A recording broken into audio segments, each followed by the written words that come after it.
Hello once again, Niner faithful. While this wasn't the season debut of 49ers Playbook I think we all wanted, this season is underway regardless, and we have 49ers football for the first time in a long time. Thankfully, the NFL finally put out the coaches film on the morning of the 17th, 2 days later than normal, so if you were wondering why I hadn't put out a video until now, that's the reason. After watching the film, I walked away both frustrated and encouraged. It can feel like the sky is falling and it's time to hit the panic button after a disheartening loss in week 1, but there were a number of positives to take away. While we did struggle matching up against the Cardinals last year, this was a game that should have been won by San Francisco. In no way did it feel like the Cardinals were on the same level as the 49ers talent-wise. As time and again, San Francisco was plagued by poor execution and inconsistent play all around. The game could have easily been 24 or 27-3 at halftime. Instead, the 49ers were holding on to a 13-10 lead. While it can be easy to lay all the blame at the feet of Jimmy Garoppolo, who, let's be honest, did not have a great game by any standard, he also needs the rest of the team to execute at a high level. In some instances, Arizona's players also showed why they have reason for hope as they made some really heads-up plays. In the end, the 49ers and Kyle Shanahan left a lot of meat on the table, and I fully expect the team to bounce back and return to form shortly, and especially when the team can get some playmakers back on the field. We'll jump into the film and see what happened, but you're watching Johnny Dell's Football Academy.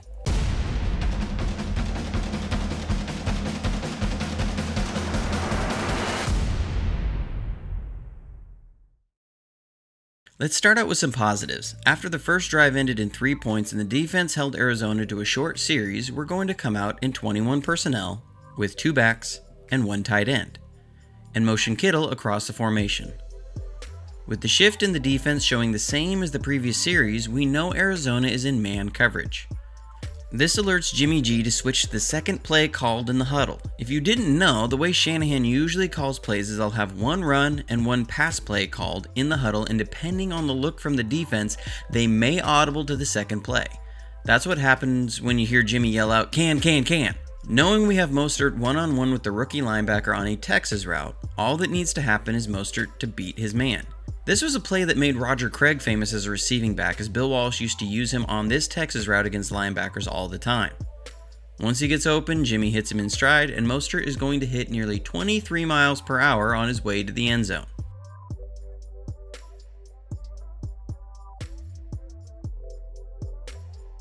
On Arizona's next drive, a well-designed blitz is going to force an errant throw on 3rd down. Here, Saleh shows a nice counter to what Arizona was doing, using a tight end to chip Nick Bosa. On the previous drive, they had used their tight end to help on Nick Bosa, so expecting this, we're going to come with a safety blitz off the edge. We first show Warner over the B-gap, so the guard and tackle have to account for him as a possible rusher. This will force the tackle to take Bosa one-on-one and not allow him to pass him off if he takes an inside move. At the snap, you see Bosa attack inside, which draws both the tackle and the tight end. Warner fakes the blitz and then picks up the tight end in man coverage. With the end crashed down by Bosa, this leaves Jimmy Ward free off the edge and forces an errant throw by Murray. But then, on the offensive side of the ball, things start to unravel a little bit.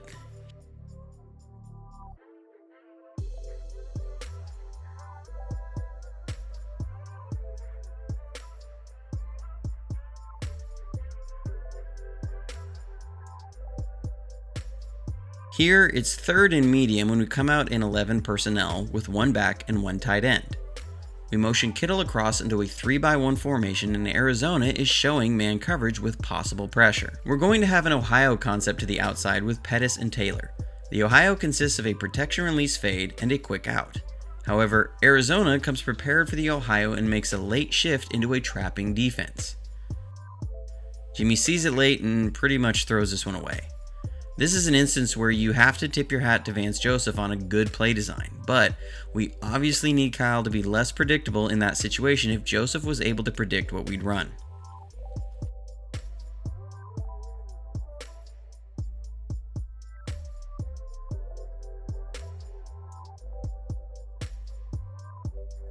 Then after that play and following a block punt, Arizona is going to score their first touchdown.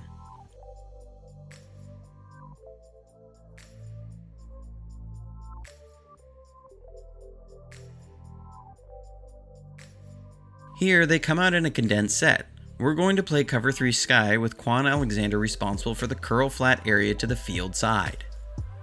Arizona first runs play action, which causes Alexander to hesitate and be late in his recognition, and therefore late out into the flat, where they hit the running back. Alexander then hesitates on his angle of attack and is unable to make up the ground, giving up the touchdown. On the 49ers' next drive, this play ends in a sack, and is an example of what Shanahan talked about in his early week presser when he talked about how the receivers did a decent job of separating versus man coverage, but didn't get a lot of opportunities due to the game plan. It was obvious to me that going in, the 49ers were looking to create mismatches in the passing game with running backs and tight ends on the linebackers and safeties of Arizona, which makes sense when a team is down its top 2 receivers. The problem is, your running backs have to win at a high rate for this to work. If not, you miss opportunities elsewhere. Here, we're going to run Mostert on a quick out versus the safety. Meanwhile, Bourne is going to be running a dig route and win on his route. From the snap, we see Jimmy G looking to Mostert on his out route. The problem I have with this play is there's no viable second option if Mostert doesn't win, because coming out of the backfield on a play like this, it takes too long to develop. By the time Mostert breaks out and doesn't win, it's at just over 3 seconds from the snap. That's too long in the NFL. So by the time Jimmy comes off of him, the pressure is already there and he isn't able to hit Bourne on his dig.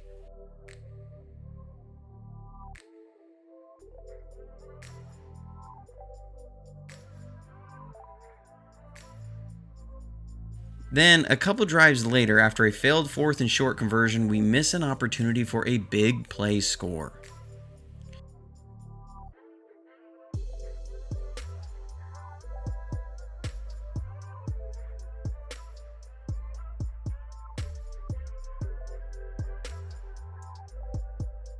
In the Super Bowl, the Chiefs were able to create a couple big stops by playing a defense where they were in man coverage and brought both safeties down short to help on anything short over the middle. Here, the Cardinals do something similar but in zone. They're showing this cover 4 look but are going to squat both safeties short while coming with a 5-man pressure. We have a good play design to counter this though. We're going to come with play action and then run Bourne on a curl route to the top while running Pettis on a deep post. The idea is to occupy Patrick Peterson with the curl route, suck the safeties up with the play action, and have Pettis open on a deep post. The play action works to bring the defenders up, and you'll see Patterson jump on Bourne's curl route. This opens up Pettis on the deep post. However, I have a couple problems with how Pettis ran his route. First, he allows himself to get bumped off his route, which should be illegal contact downfield, by the way, and an automatic first down, but he also needs to be able to withstand contact better than this. Second, when he makes his break on the post, he needs to understand his role in this play better. His break is too sharp. He has to understand that Jimmy has to get this ball over and away from Patrick Peterson, who is one of the fastest defenders in the league. By the time he adjusts his route, he isn't able to make it up, and it comes out as an overthrow. So on 3rd down, we're at a tough spot. It's too far for a field goal, but also a makeable 3rd down. Here, we're going to look to take what the defense gives.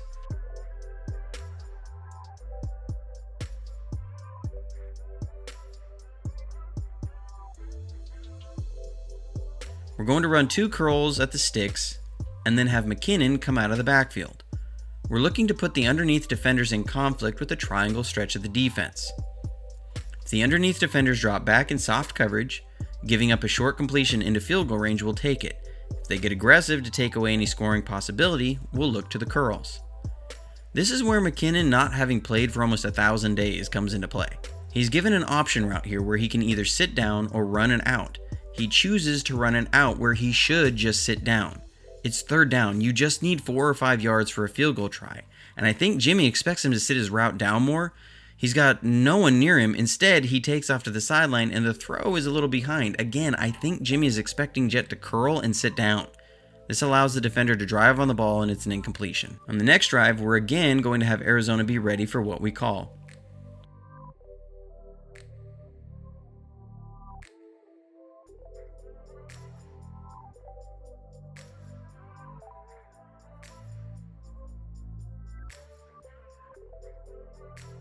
We come out in a bunch formation with Taylor, Bourne, and Ross Dwelly, and are going to run a design play for Trent Taylor. We're going to run Bourne and Dwelly vertically to create interference for Taylor to run a whip route, which will look like a slant, then pivot outside.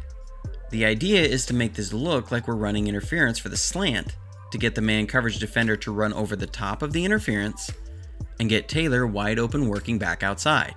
The problem is the man defender never bites on the slant as he's got a hole defender helping inside. So he's sitting on Taylor's whip route and it's only a 2-yard gain.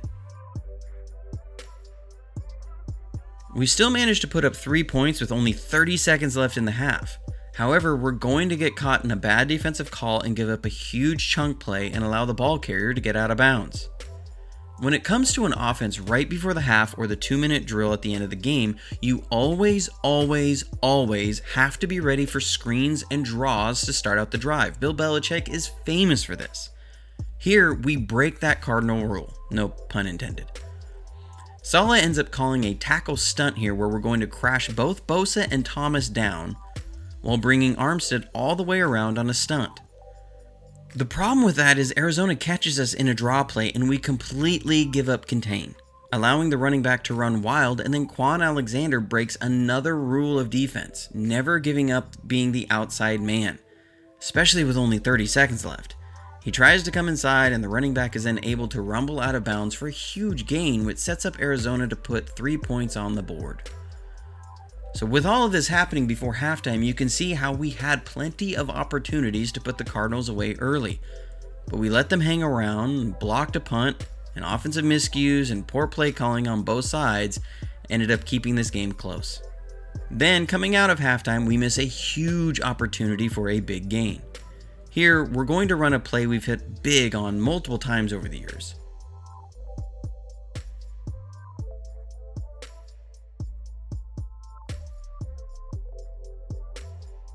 We're going to fake a slide concept, where you fake the outside zone, then come back with 3 routes back across the formation. But this is a throwback, where you leak a player out on a wheel route. The key is Kittle has to take the defender that Juice acts like he's blocking, as the outside defender should be looking to cover Kittle in coverage, not rush the passer. Instead, Kittle has a little bit of brain fart here, and first looks to pick up his coverage guy, realizes his mistake late, and by that time, Jimmy G isn't able to carry out the full play fake and isn't able to hit Juszczyk running wide open. Then at the end of the drive, Jimmy G is going to miss a big opportunity on 3rd and 12.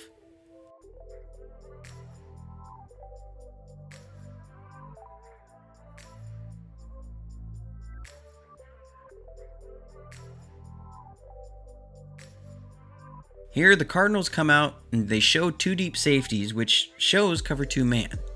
Against cover 2, the area you want to attack is the middle of the field, between the safeties. So we have a good route called against this coverage. Bourne is going to be running a post route. Bourne runs a nice route to win, and Jimmy has an open throwing lane but misses high. Jimmy does have a tendency to throw a little flat-footed here, but this is also a pass he will hit the majority of the time. In fact, the next drive, he hits this exact route perfectly. But on this drive, it results in a punt and puts the defense back on the field, and yet another missed opportunity. On the next drive, 3rd and short, Arizona again sniffs out our play call.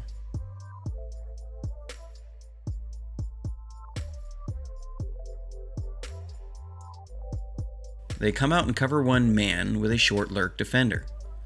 We're going to run a mesh concept, which looks to bring multiple drag routes to create interference short. We're going to look to hit Coleman on this play. It's a play we hit Arizona for a big gain against last season. The mesh works great, as you can see Coleman's man defender caught up in all the traffic. This is what Jimmy is looking at, as he's expecting the lurk defender to cover the middle of the field. Instead, he sniffed out the play and is sitting on Coleman's drag route. This is just a good play by them. If he isn't there, this ends up as a huge gain for us and a big 3rd down conversion. This then puts the defense back on the field to endure another long drive, and Kyler Murray caps it off with a big run for a score on a poor play call by Saleh. Here, he's trying to force the issue, and so he's going to bring pressure. I understand what he's trying to do, and it would make sense against most quarterbacks, but it's too risk-reward for me. We're going to bring K'Wan Williams on a slot blitz, and so to try and get home, we're going to send the end wide upfield to widen the tackle. Slant Thomas down, and bring Warner to pull the attention of the center and guard away from the blitz. This is all meant to widen the hole for Williams to blitz through to put him one-on-one in space versus the running back. It does succeed in creating space for Williams. However, as it did create space for the blitzer, it also creates space for a mobile quarterback to escape. So when Williams doesn't win on his blitz, it's left a gaping hole for Murray to escape through and get to the end zone.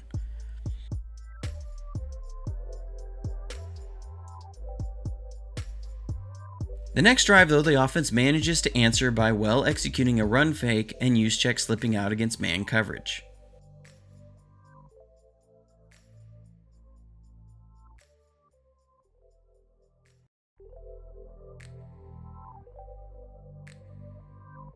Which then sets up McKinnon for a score on a well-designed and executed spacing concept.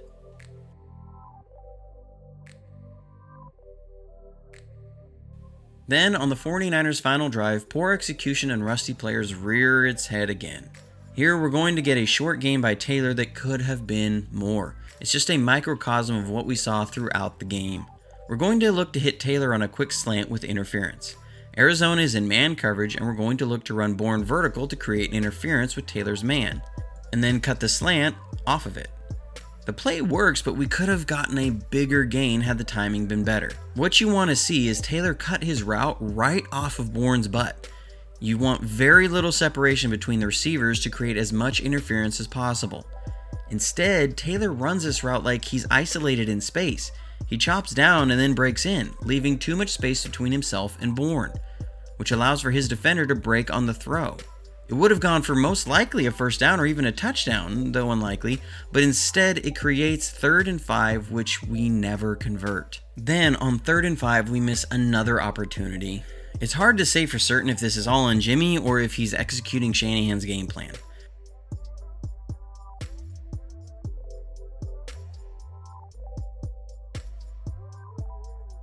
But we're going to run Kittle on a crosser and Jet on a quick out. At the snap, Jimmy sees the lurk defender over the middle and moves off of him to Jet, who doesn't win quickly. Again, these routes out of the backfield are great when they win, but if they don't, leave you in a bad place because it's too hard to reset after this much time. However, I do believe Jimmy should have stayed with Kittle on the crossing route as he broke open. Whether he was only supposed to look off a defender and Jet was a primary, or he moved off of him too quickly, I don't know. Only he and Shanahan really know the answer to that, but it's just another missed opportunity in the game's final seconds. The last play I won't cover because Shanahan covered that in his presser. But there it is. Maybe this makes you feel better. Maybe it makes you feel worse. I feel like this was a game that we should have and could have won easily. But we didn't, and we can't change that. All we can do is look forward to Sunday when we have another opportunity to get back on track and set up another run at the 6th Lombardi. Hope you enjoyed the channel. As always, you can interact with me in the comments, on Twitter, or in the forums at 49erswebzone.com on the Coach's Film Analysis thread, or on Reddit. If you'd like to support the channel in any way, I'll have links for that below. But until next time, thanks for watching, and go Niners!